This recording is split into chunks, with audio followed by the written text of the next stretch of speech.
Bir Mansur degan kishi bo'lgan ekan deydi. U kishi aytadilarki, hech u kishini xafa qilib bo'lmas ekanda. Xafa bo'lsa ham birpas esdan chiqarib olar ekan. Bir kishi qo'yinni og'ritib qo'ysa, borsa oldiga, birodar, uzr, boyash qo'yingizni og'ritib qo'ydik, xafa qildik desa, agar o'tgan ish eslanmaydi deb qo'yar ekan. Tamom bo'ldi, esdan chiqarib olar ekan. Yana kelib kimdir hammasi xafa qilganlar. Mashhur gapi shu, o'zbekcha aytganda o'tgan ishga salovat der ekanda endi. O'tgan ish eslanmaydi deb qo'yar ekan. Keyin u kishi vafot etdi, vaqt etib deydi.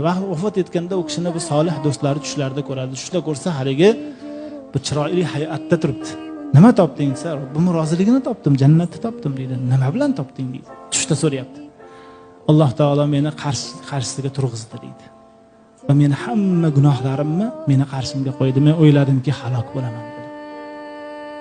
Tamam dedi. Alloh taolo aytdiki, ey Mansur, o'tgan ish eslanmaydi deb aytdi.